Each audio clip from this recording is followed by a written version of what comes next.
आज हम UK parliament को स्टडी करेंगे। यूके पार्लियामेंट जो है वो यूके के अंदर बड़ी सुप्रीम एक लेजिस्लेटिव अथॉरिटी है, जिसका जो बेसिक मकसद होता है वो रिस्पॉन्सिबिलिटी है कि लॉज को बनाना, लॉज के ऊपर डिबेट करना और पुराने लॉज को अमेंड करना या उनके अंदर चेंज करना या उनको फिर कैंसिल कर देना। बेसिकली पार्लियामेंट जो होती है यूके के अंदर, उसके 3 पार्ट्स हैं, यानी कि 3 पार्ट्स के ऊपर वो मुश्तमिल होती है, जिनमें हमारे पास हाउस ऑफ कॉमन है, हाउस ऑफ लॉर्ड है और मोनार्क है। सबसे पहले हाउस ऑफ कॉमन को डिस्कस करते हैं। हाउस ऑफ कॉमन्स जो होता है ये बेसिकली उन मेंबर्स के ऊपर मुश्तमिल होता है जिनको यूके की जो पॉपुलेशन होती है वो इलेक्ट करती है, और इस तरह जो वो इलेक्टेड जो मेंबर्स होते हैं वो अपने उन जो पॉपुलेशन होती है उनको वो रिप्रेजेंट करते हैं, और ये हर इनकी जो टर्म होती है वो 5 साल होती है। मींस कि 5 साल के लिए इलेक्ट होते हैं और उसके बाद दोबारा फिर इलेक्शंस होते हैं।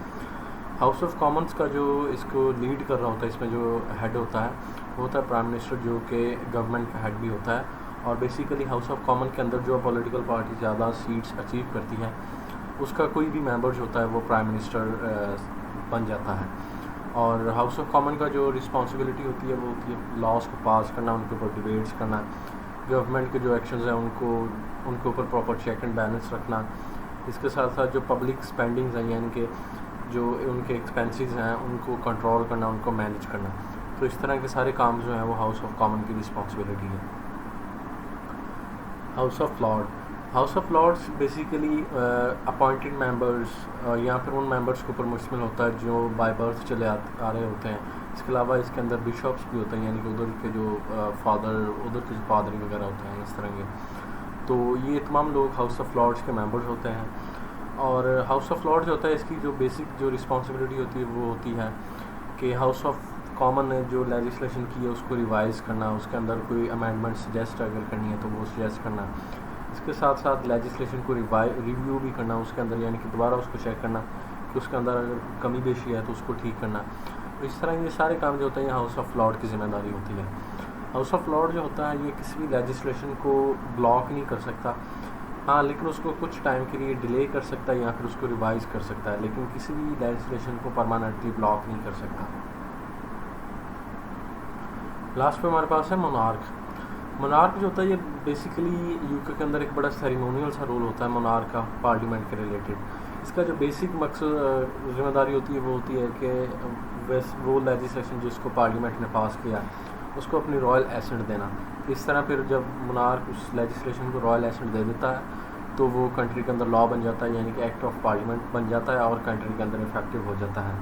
इसके साथ साथ मोनार्क की जिम्मेदारी होती है कि पार्लियामेंट के सेशन को ओपन करना, यानी कि उसको स्टार्ट करना, और इसके साथ साथ कोई जितने भी ऑफिशियल मेंबर्स होते हैं, मैटर्स होते हैं, उन सभी को भी प्रॉपर चेक करना।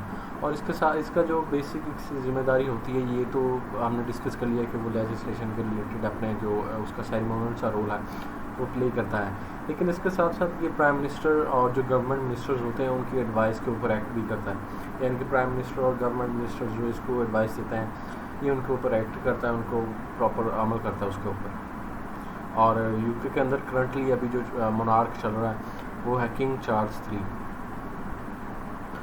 अगर यूके पार्लियामेंट के की फंक्शंस की बात करें तो इसमें जो सबसे पहला फंक्शन है वो है लेजिस्लेटिव फंक्शन, यानी कि लेजिस्लेटिव फंक्शन से ये मुराद है कि यूके पार्लियामेंट जितने भी लॉज बनाती है, कोई पुराने लॉज को कैंसिल करती है या उनको अमेंड करती है, ये सारा कुछ इसके लेजिस्लेटिव फंक्शन में आता है। लेजिस्लेटिव फंक्शन में कुछ चीज़ें इंक्लूड है, जिनमें सबसे पहले है प्रपोजल ऑफ बिल्स, यानी कि जो बिल्स होते हैं उनको इंट्रोड्यूस करवाना दोनों हाउसेस में, उनको प्रपोज करना, ठीक है।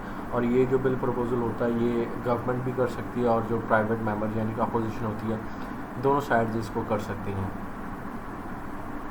फिर आ जाता है हमारे पास डिबेट एंड अमेंडमेंट। जो बिल हाउसेस में प्रपोज हो गया, इंट्रोड्यूस हो गया, उसके ऊपर डिबेट्स करना दोनों हाउसेस के अंदर, और फिर इस तरह उसके ऊपर डिबेट्स करके उसके अंदर अगर कोई अमेंडमेंट करनी है तो उस चीज़ की इजाज़त देना या उसको सजेस्ट करना और उसको प्रॉपर चेक एंड बैलेंस करना।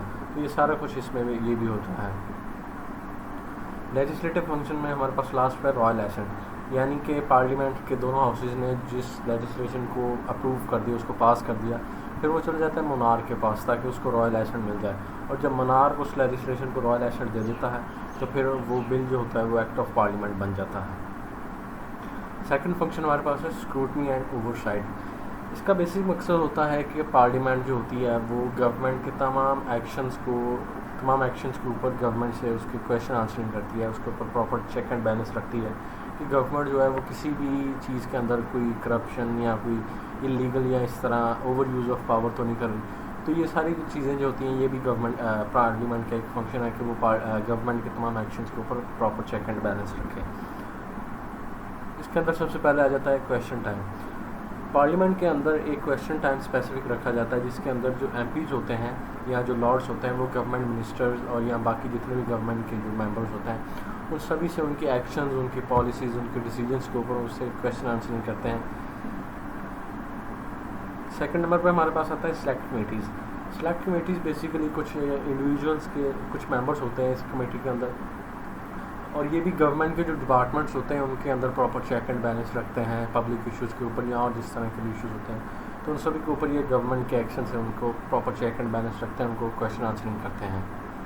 लास्ट पे है डिबेट्स, यानी कि कोई भी ऐसा काम जो गवर्नमेंट कर रही हो, लाइक कोई इंटरनल मैटर हो या कोई एक्सटर्नल इंटरनेशनल मैटर हो, तो इस तरह की तमाम चीज़ों के ऊपर भी पार्लियामेंट के अंदर गवर्नमेंट से उसके क्वेश्चन आंसरिंग होती है, उनसे डिस्कस किया जाता है कि जी आप ये एक्शन क्यों कर रहे हैं या ये एक्शन आपने क्यों लिया। तो ये सारी चीज़ें भी इस पार्लियामेंट का फंक्शन है। थर्ड फंक्शन हमारे पास है रिप्रेजेंटेशन। पार्लियामेंट के हाउस ऑफ कॉमन के जो मेंबर्स होते हैं वो एक ख़ास टेरिटरी से वो आए होते हैं, अपनी वो एक स्पेसिफिक कॉन्स्टिट्यूएंसी को रिप्रेजेंट करते हैं क्योंकि पब्लिक ने उनको रिप्रेजेंट किया होता है, उनको इलेक्ट किया होता है। तो इस वजह से वो एमपीज़ जो होते हैं वो अपने उन कॉन्स्टिट्यूएंसीज़ को भी रिप्रेजेंट करते हैं और इसके साथ साथ अपनी उस कॉन्स्टिट्यूएंसी के जो मेंबर्स होते हैं उनको भी रिप्रेजेंट करते हैं। इसमें सबसे पहले आ जाता है एमपीज़ रिप्रेजेंट कॉन्स्टिट्यूएंसीज़, यानी कि एमपीज़ जो होते हैं वो अपनी कॉन्स्टिट्यूएंसीज़ को रिप्रेजेंट करते हैं जिस जगह से वो इलेक्ट हुए होते हैं, और इसके साथ साथ वो उस कॉन्स्टिट्यूएंसी के जो पब्लिक होती है उसको भी वो रिप्रेजेंट करते हैं। उनके जो कंसर्न्स होते हैं उनको पार्लियामेंट में डिस्कस करते हैं या उनको जिस तरह की भी उनकी रिक्वायरमेंट्स होती है वो सारा कुछ डिस्कस करते हैं एमपीज़। सेकंड नंबर पर आ जाता है पब्लिक इंगेजमेंट, यानी कि जो एमपीज़ होते हैं वो अपने कॉन्स्टिट्यूएंसी की पब्लिक से मुसलसल इंगेज रहते हैं, मुसलसल उनसे मुंसलिक रहते हैं। उनके जो भी इश्यूज़ होते हैं उनको पार्लियामेंट में उनको डील करते हैं, उनके ऊपर डिस्कशन होती है और इस तरह फर्दर उनके जो भी कंसर्न्स होते हैं उन सारे के ऊपर वो पार्लियामेंट के अंदर उसको डिस्कस करते हैं।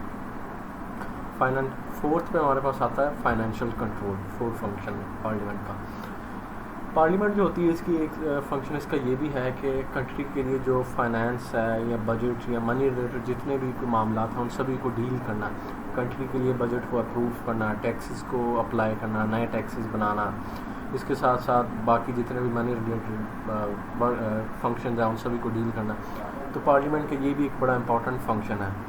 इसके अंदर सबसे पहले आ जाता है अप्रूविंग बजट्स, यानी कि पार्लियामेंट जो होती है वो गवर्नमेंट ने जो बजट बनाया होता है उसको अप्रूव करती है और इस तरह फिर वो बजट जो होता है वो कंट्री के जितने भी रिक्वायर्ड जो उनके एरियाज़ होते हैं, जितने भी उनके बॉडीज़ होती हैं उन सभी में वो बजट जो होता है वो अप्लाई किया जाता है, उनको वो दिया जाता है।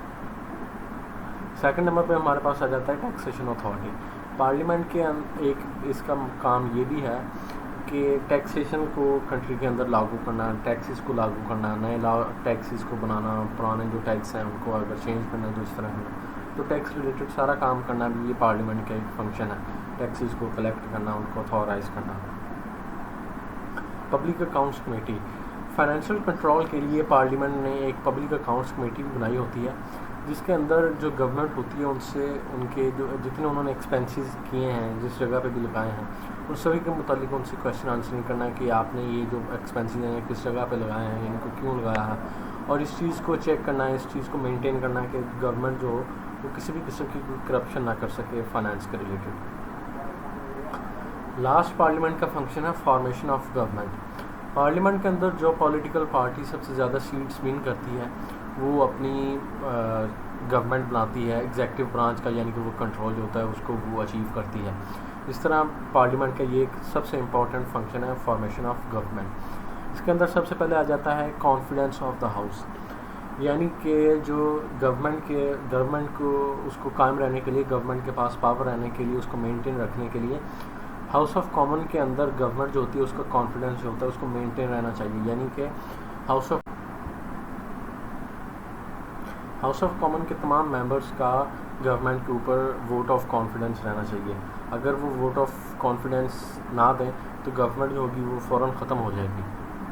सेकंड नंबर पे आ जाता है प्राइम मिनिस्टर अपॉइंटमेंट, यानी कि पार्लियामेंट के अंदर, हाउस ऑफ कॉमन के अंदर जो पॉलिटिकल पार्टी सबसे ज़्यादा सीट्स अचीव करती है तो उसी पार्टी से प्राइम मिनिस्टर जो होता है वो बनाया जाता है। और इस तरह जो जिस पार्टी का ज़्यादा बंदा, जो पॉलिटिकल पार्टी सबसे ज़्यादा सीट्स अचीव करे तो उसका जो कोई भी पर्सन है वो प्राइम मिनिस्टर बन जाता है। तो इस तरह जो हाउस ऑफ कॉमन है वो प्राइम मिनिस्टर को अपॉइंट करता है।